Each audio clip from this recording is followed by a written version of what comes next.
Baasraak. Jy kan enige uitdaging of bekommernis in jou lewe baasraak. Baasraak.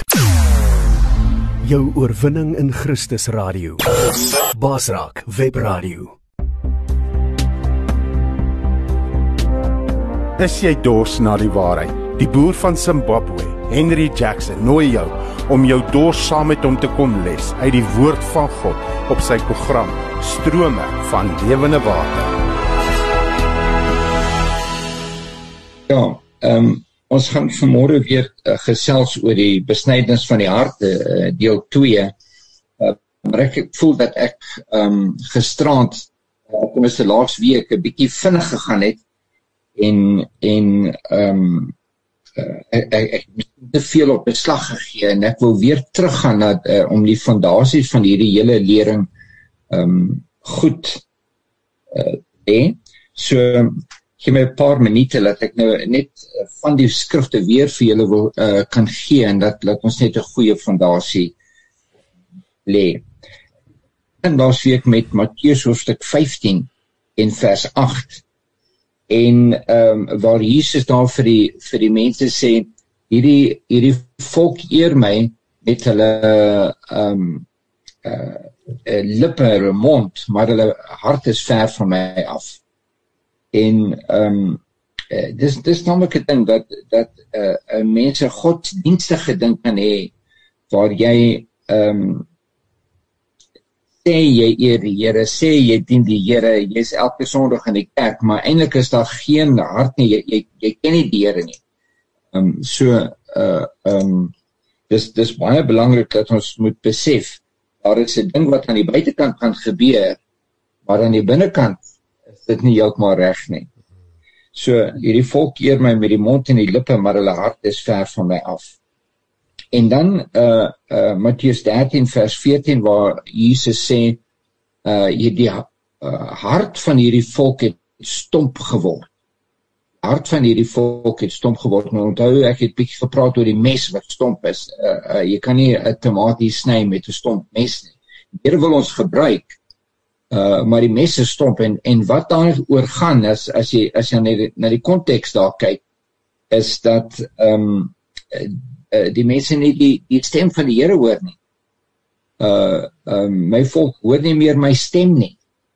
En jy weet, Johannes 10 vers 27 sê dit also, my skape hoor my stem. My skape hoor my stem. Nou, jy weet, Openbaring hoofstuk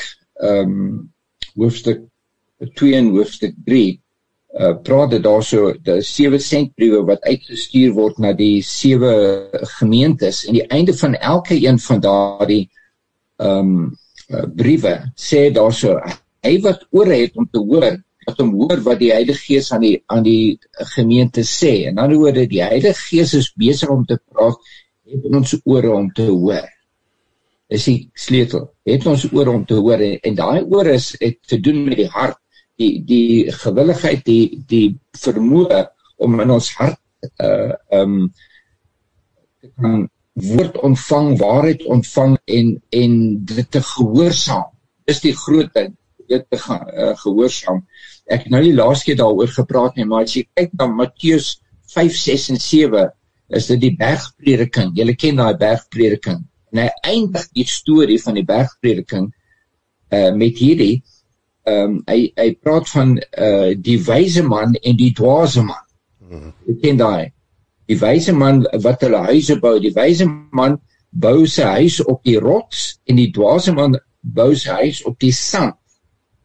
En die reën kom en die golwe, die storms kom op al twee van daai huise. Moenie dink as jy 'n wyse man, 'n godsman is, dat jy nie storms gaan kry nie. Die storms kom op al twee. En dan is die huis wat op die rots staan vas en hy val nie om nie, maar die huis wat op die sand gebou is heeltemal verwoes.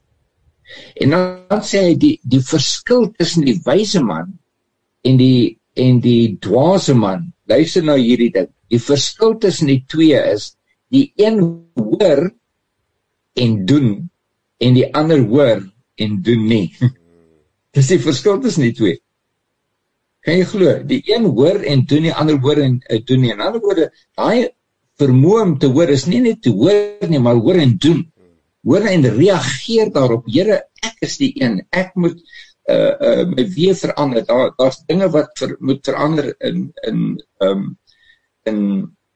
my lewe.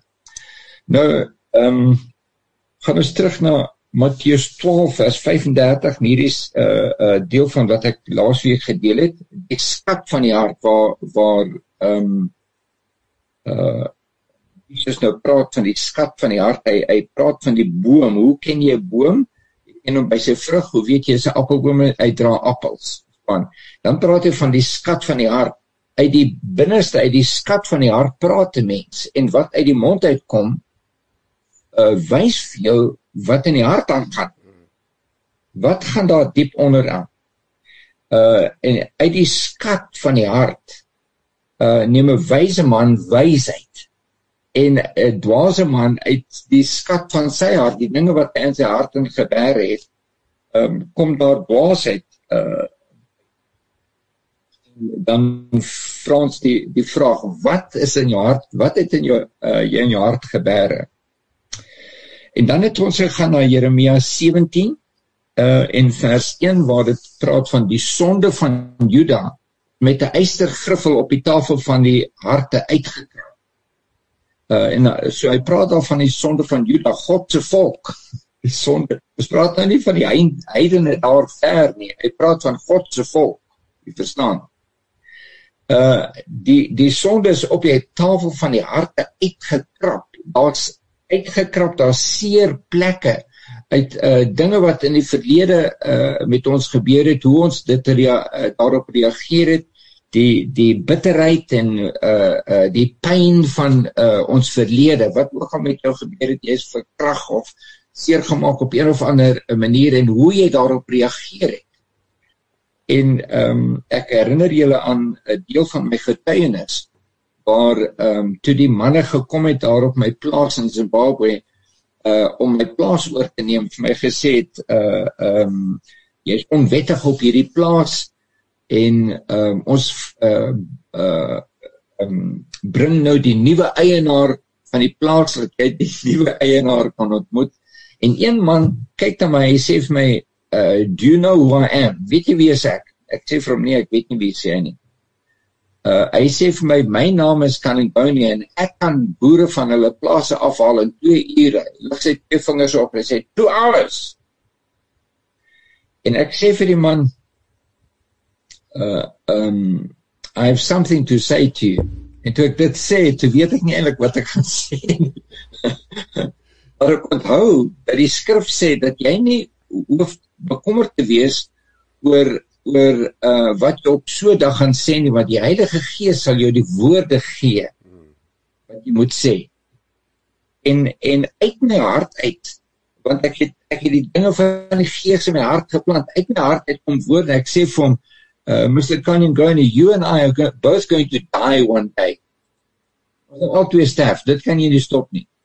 Ek sê, jy gaan in jou eie 2 skoene voor God moet staan en verantwoording doen vir wat jy vandag doen. En ek moet voor die Here staan in my eie 2 skoene en ek moet verantwoording doen vir my reaksie daarop. Jy verstaan? My reaksie, hoe ek daarop reageer, daai is wat in die harte aangaan, my reagering, wat ek doen met hierdie vreeslike ding wat oor my kom. Of ek nou reageer in haat en bitterheid, daai is my verantwoordelikheid. Ja, daai man moet verantwoordelikheid doen voor die Here vir wat hy gedoen het. Maar ek moet verantwoordelikheid doen voor die Here vir my reaksie daarop. As ek met haat en bitterheid reageer, dan is dit my verantwoordelikheid voor die Here. En ons moet versigtig wees daaroor. En toe het ons laasweek geëindig daarso met bedrieglik is die hart. Jeremia 17 vers 9, bedrieglik is die hart oor alle dinge. Ja, verdorwe is dit, wie kan dit ken? En ek het die vraag gevra, wie se hart praat hy van. Van wie se hart? Bedrieglik is die hart. En wat is die woord bedrieglik? Wat beteken dit? Beteken om 'n prentjie te verf wat nie regtig so is nie. Nou ek het 'n storie gegee van as ek 'n baie ou kar het, sê maar hy het 500.000 kilometer op die klok, en ek wil hom verkoop. En ek was so mooi skoon, ek polish sy wiel en ek draai die klok terug na 120.000. Wat maak ek? Ek verf 'n prentjie wat nie regtig so is nie. Ek wil hê mense moet dink hierdie kar is oulik, maar onder daai bande draai die duiwel rond. Jy verstaan? So, ek verf 'n prentjie en vriende, as my hart bedrieglik is, dan verf ek 'n prentjie. Ek wil hê mense moet dink ek is oulik. Maar hulle ken nie my hart nie, hulle weet nie wat hier binne aangaan nie. So, bedrieglik is die hart. Hoe lyk my hart? Is my hart bedrieglik? Nou, vandag wil ek begin deur te gaan na Jeremia hoofstuk 37. Jeremia 37 kry ons waar Jeremia met die volk van Israel praat, also die volk van Juda. En hy waarsku hulle, en hy sê vir hulle, as julle self nie bekeer nie, gaan die Galdeërs, die mense van Babylon, hulle gaan kom, en hulle gaan julle stad verwoes. So julle moet terugkeer na die Here. En vers 8, Jeremia 37, vers 8 sê, en die Galdeërs sal terugkom en teen hierdie stad oorlog voer en dit inneem en dit met vuur verbrand. So hy waarsku hulle, wees versigtig, die Galdeërs gaan kom, julle gaan verwoes word. En dan sê hy in vers 9, kyk hierso na vers 9, so spreek die Here, Jehova, bedrieg julle self nie, deur te sê, die Galdeërs sal sekerlik van ons af wegtrek, want hulle sal nie wegtrek nie. Bedrieg julle self nie. Bedrieg julle self nie. Daai is 'n interessante ding. Jy kan verstaan dat jy iemand anders gaan bedrieg, maar om jouself te bedrieg, ek verstaan, ek is daar verkeerd, jouself te bedrieg, is dit moontlik dat ek myself kan bedrieg? Nou, hoe bedrieg ek myself? Hoe is daai moontlik dat jy jouself kan bedrieg? Wel, as jy deur Jeremia kyk en sy woorde aan die volk van Juda in daai tyd, sien jy hoe hierdie volk hulle self bedrieg het. Hulle het gesê, eerstens, ons is die volk van God, ons is Jode. Daar is geen manier wat die Galdeërs gaan kom en ons verwoes nie. Is geen manier nie, want ons is God se volk. God gaan ons beskerm. Verstaan? Ons is God se volk. Tweedens, ons bly in Jerusalem. Dit is God se stad. Jerusalem is God se stad. Kyk, Babylon is Satan se stad. Jerusalem is God se stad.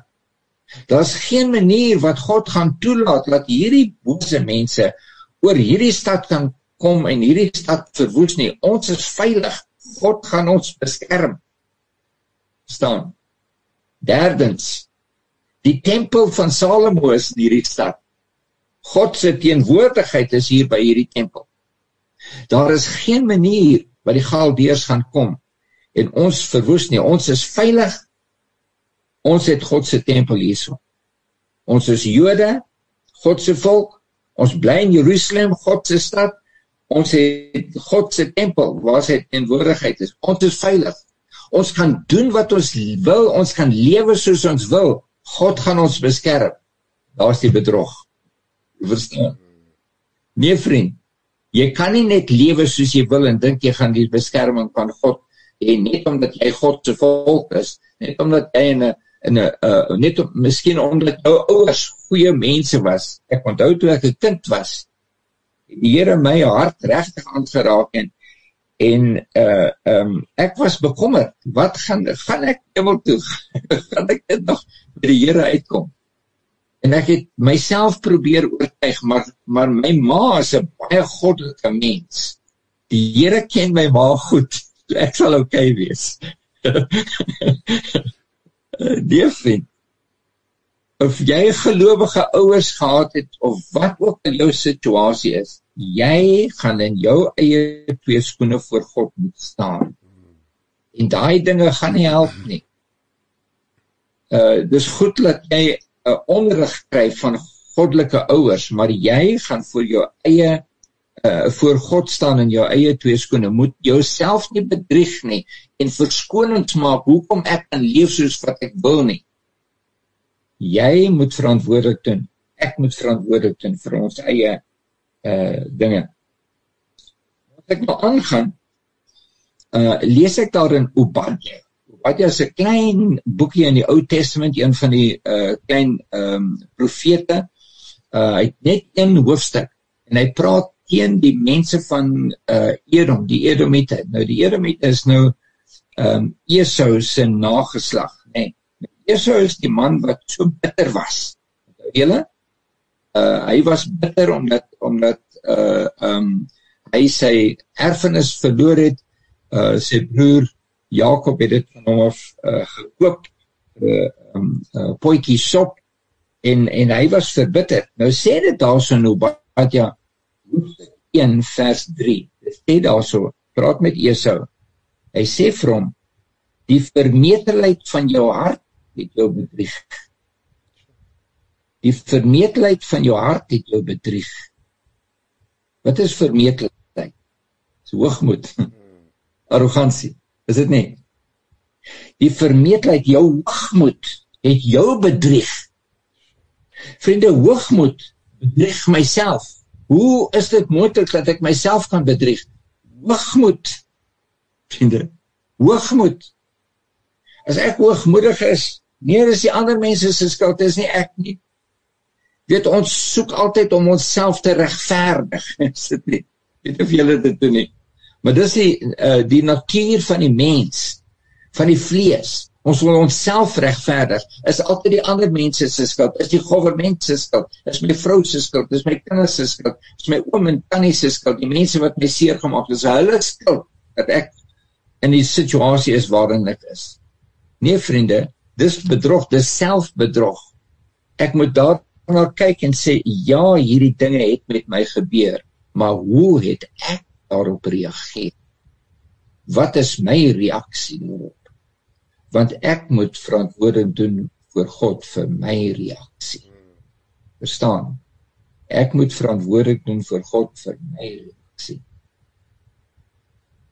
Die vermetelheid van jou hart jou bedrieg. Nou kom Jesus en hy praat in Lukas hoofstuk 15 van, hy vertel 'n storie van die verlore seun. En julle ken daai storie goed, die verlore seun. En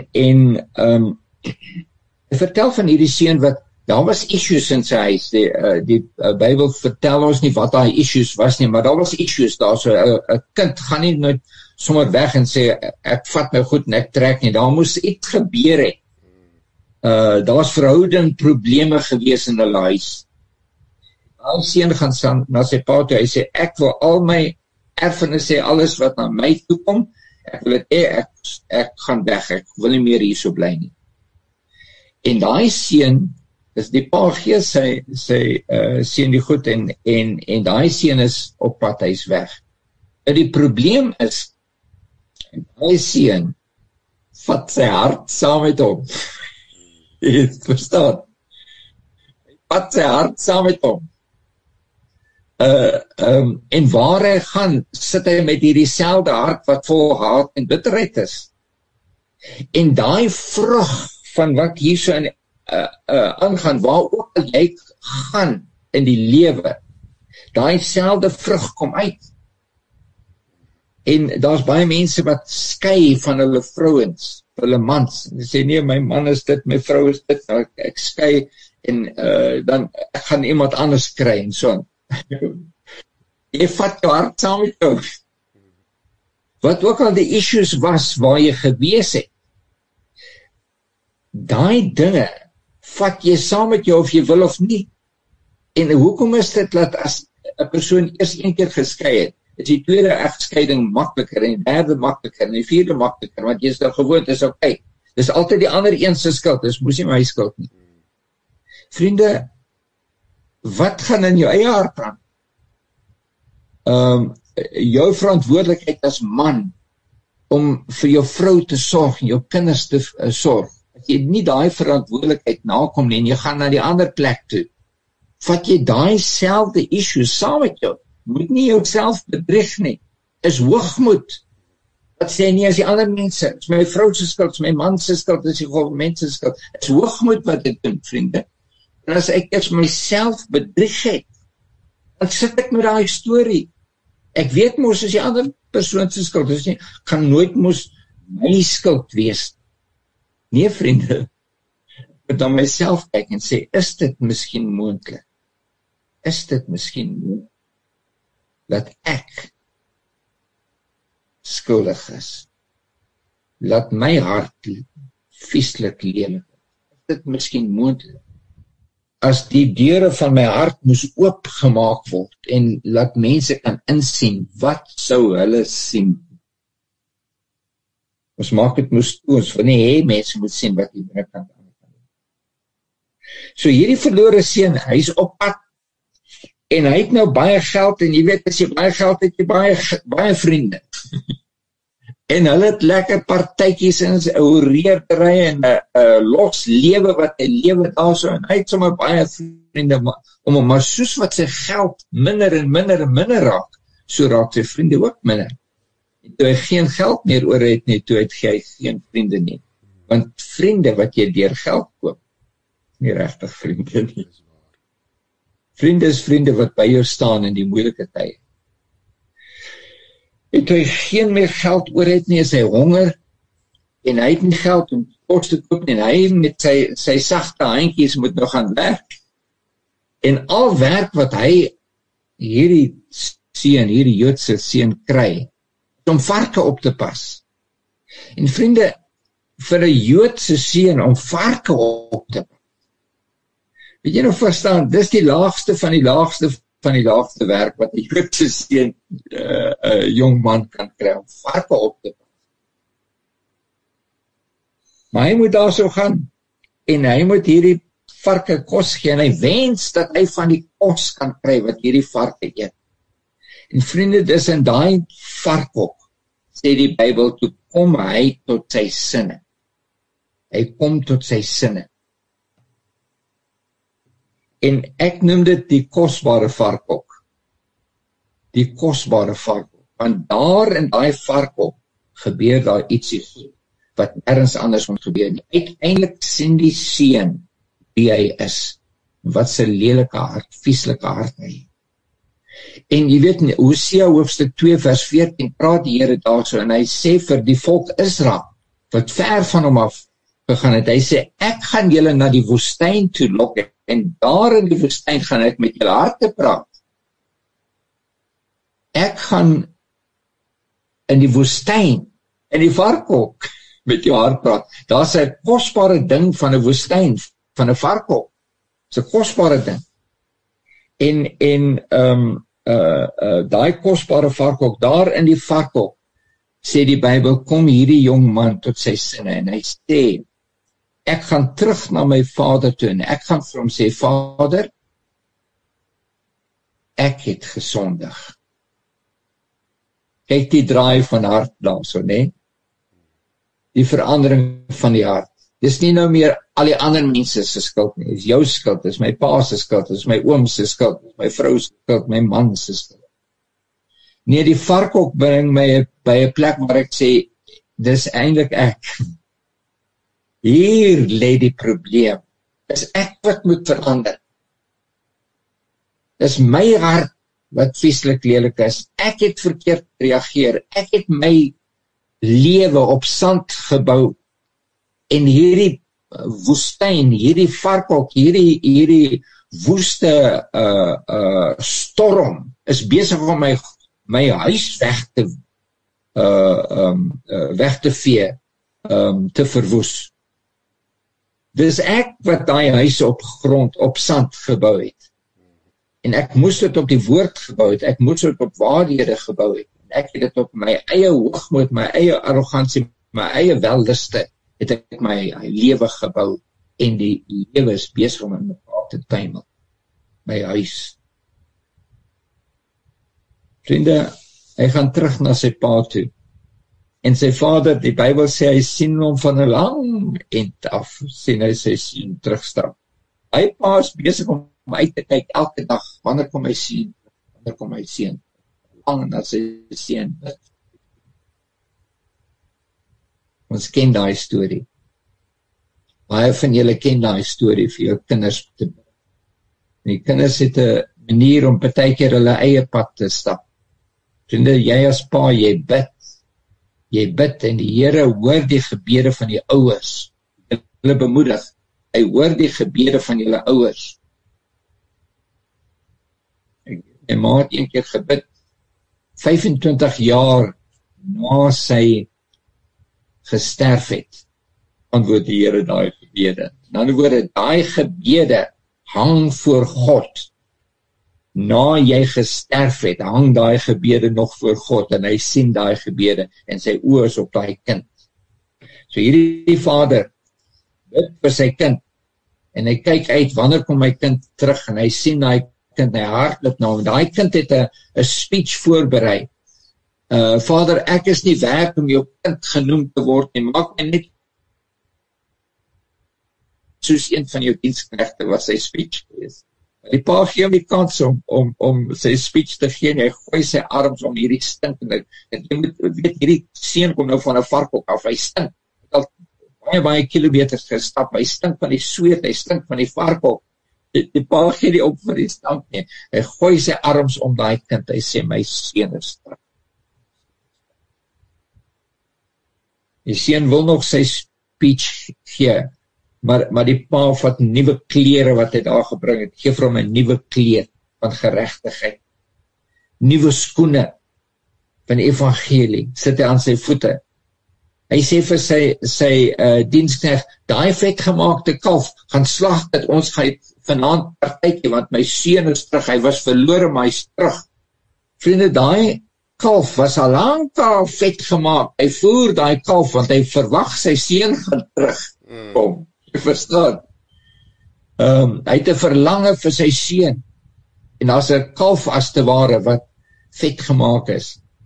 Die Here wag vir jou en vir my, om terug te kom, dat daar partytjie in die hemel kan wees, vir jou wat terugkom, die verlore seun. Maar as 'n hartverandering wat daar moet gebeur, en daai hartverandering gebeur in die varkhok, wanneer al die hoogmoed verpletter is, en al wat jy het, is wie jy regtig is, die waarheid, van wat daar regtig in jou, al wat jy oor het.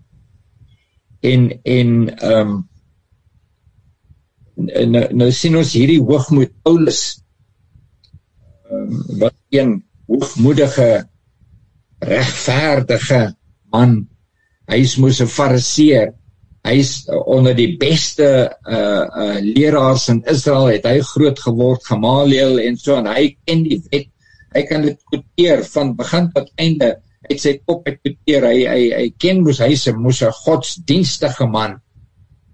Maar Paulus is besig om die gemeente van Christus te vervolg, hy maak mense dood, hy sit mense in die tronk, en hy is vol haat en bitterheid, sy hart is vieslik, hierdie godsdienstige man.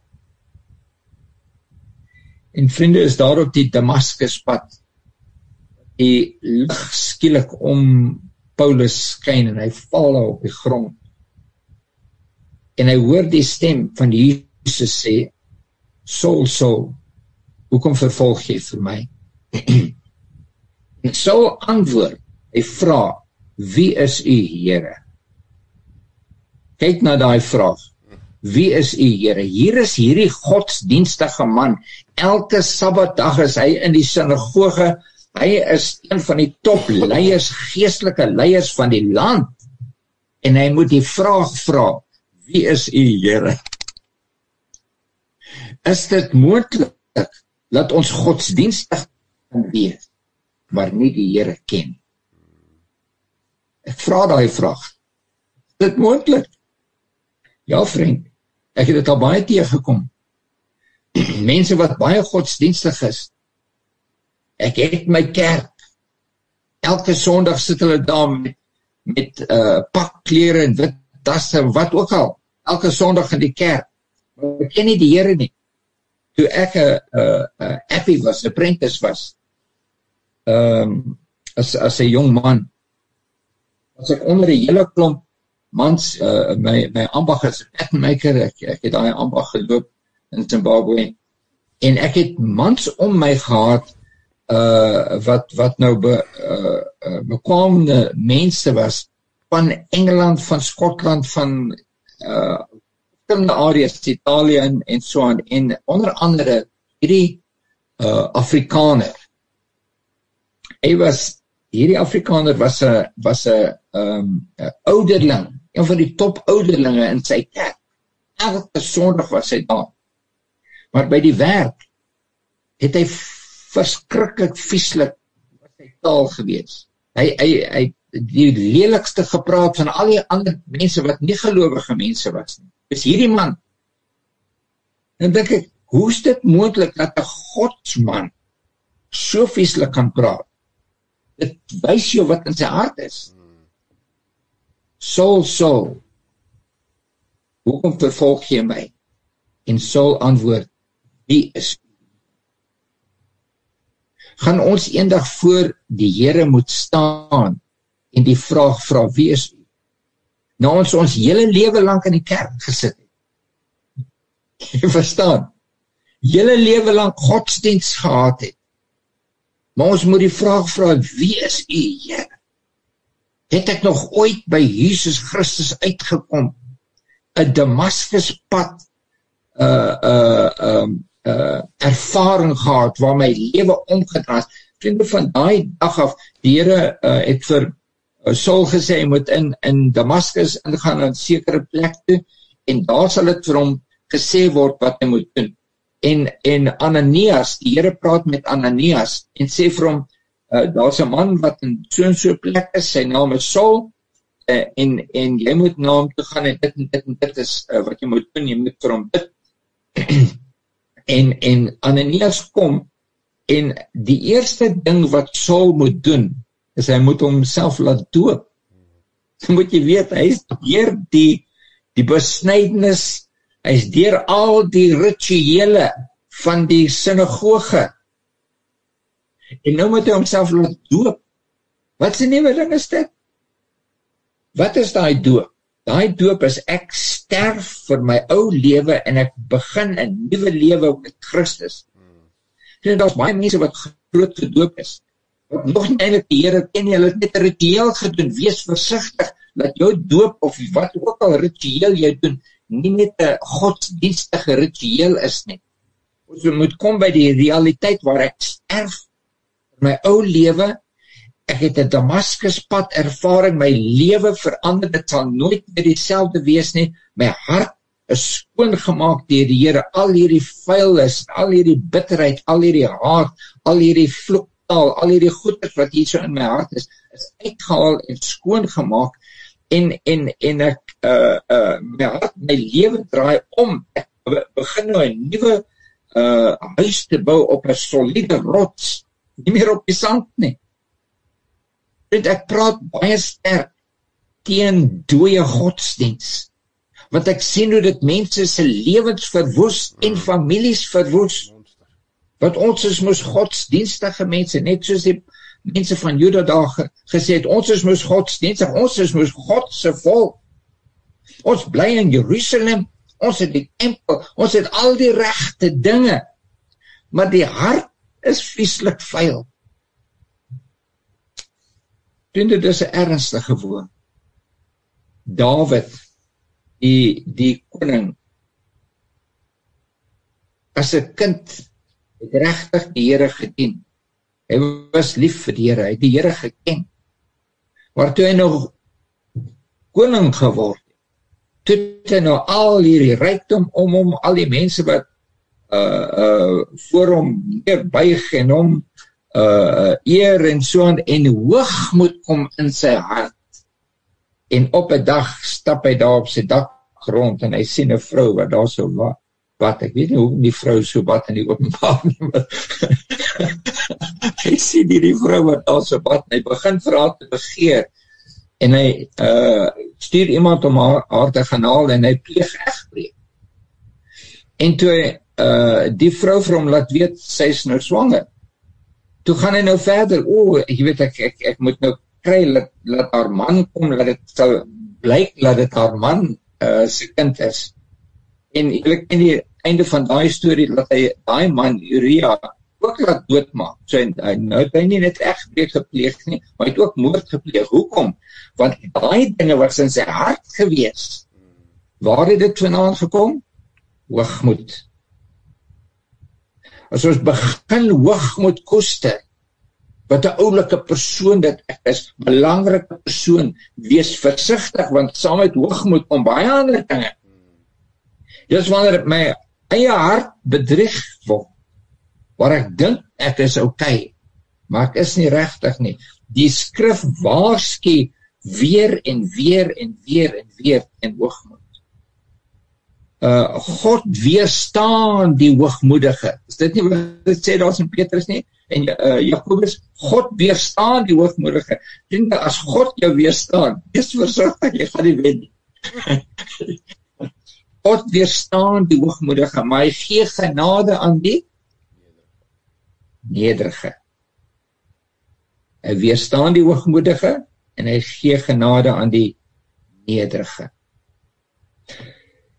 En in Psalm 51 lees ons van waar Nathan na Dawid gekom het. Ek julle het laas keer baie storie bietjie vertel, waar Nathan vir hom 'n storie vertel. Hy praat van die ryk man wat baie skape gehad, die arm man wat net een skaapooi gehad het. En die ryk man kry 'n besoeker, maar hy is nie gewillig om een van sy eie skape te slag nie. Hy slag een van sy, hy gaan na hierdie arm man toe en hy vat daai enigste lammetjie en hy slag daai. En Dawid word baie kwaad, hy sê, daai man moet sterf. Nathan kyk vir Dawid so in die oë en hy sê, jy's die man. Jy's die man. Vriende, daai oomblik van realiteit, wat daardie verlore seun daar in die varkhok gehad het, ek het gesondig. Jy is die man. Is jou hart, my hart, wat nie reg is nie. Is nie my vrou nie, is nie my kinders nie, is nie my man nie. My hart, daai oomblik van realiteit, wat Saul sê, maar wees u Here. Die eerste keer wat hy daaraan dink, hierdie Here, wat hy vervolg, al sy mense in die tronk sit en so aan, die woede wat in sy eie hart gaan, nou vra hy die vraag, wees u Here, daar's 'n oomblik van realiteit. Nathan sê vir hom, jy is die man. En Dawid besef, is ek, en hy roep uit, en Psalm 51 kom daaruit, sê hier so in vers 8, kyk, u het in welgevalle aan waarheid in die binneste. Kyk daai skrif. U het in welgevalle aan waarheid in die binneste, en in die verborgene maak u aan my wysheid bekend. U wil waarheid hierso binne hê. So nie net buitekant praat van wat ons dink is reg en so aan nie. Dan moet 'n eerlikheid hierso binne in my hart wees. Here, my hart het u nodig. Ek het nodig om te sterf vir myself. Ek het nodig om die Egipte af te lê. Deur daai Rooi See se doop as te ware te gaan. Kyk, Paulus praat mos in Korintiërs hoofstuk 10 van die Israel was deur die Rooi See gedoop. Nou doop is 'n sterwe van Egipte. Egipte is nou agter my. Ons gaan nou vorentoe na 'n nuwe lewe. En daai plek waar die waarheid kom, u het 'n welgevalle aan waarheid in die binneste, 'n eerlikheid waar ek eerlik na myself kyk en sê, Here, ek is die een wat moet draai. moet draai. En dan sluit ek hierso met Psalm 147 vers 3. En hy sê hierso, hy genees die wat gebroken is van hart, en hy verbind hulle wonde. Hy genees die wat gebroken is van hart, en hy verbind hulle wonde. Wat beteken gebrokenheid van hart? Dis presies wat gebeur het met daai verlore seun. Dis presies wat gebeur het met Dawid. Ek is die een. Ek is die een, Here. Ek huil voor U, want ek besef, ek het gesonde. Paulus, gebroken van hart, Here, wat moet ek doen? Wat moet ek doen? Hoe moet ek verder? Want ek het vir myself bedrieg. Maak my hart skoon. Skep in my. Mag die Here elkeen van ons help om by daai plek van gebrokenheid van hart te kom, want dit is waar genesing plaasvind. Hy genees die wat gebroken is van hart. Hy genees nie die arrogant van hart nie. Hy genees die gebroken van hart. Kom ons, liewe Heer, ons kom voor U met die erkenning. Ek is nie so oulik soos wat ek oorgee aan ander mense nie. Daar's dinge in my hart wat nie reg is nie. En ek vra U, Here, ek kom in gebrokenheid van hart voor U en ek vra U, draai my hart. Ek vra U om vergifnis vir al die dooie godsdienst wat agter my rug is. Vir my lewe wat op die sand gebou is, van eie willigheid, selfsugtigheid. Ek vra U, vergewe my, Here. Help my om te hoor en te doen. Help my om te reageer op U woord. Te sê, Here, ja, ek wil doen, nou ek wil luister, ek wil reageer op U woord, ek wil U woord uitleef in my lewe, nie net my eie dinge doen nie. Vra, Here, help elkeen van ons, met 'n eerlike hart, waarheid in die binneste, na U toe te kom en sê, Here, hier is ek, net soos wat ek draai my hart om. Ek sterf vir my ou lewe en ek kom voor U. Ek vra U, geef my 'n nuwe lewe. In Jesus naam. Amen.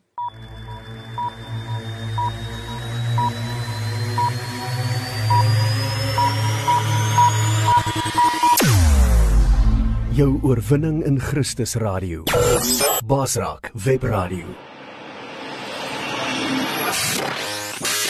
Basraak, jy kan enige uitdaging of bekommernis in jou lewe basraak. Basraak. Basraak Webradio op www.basraak.tv.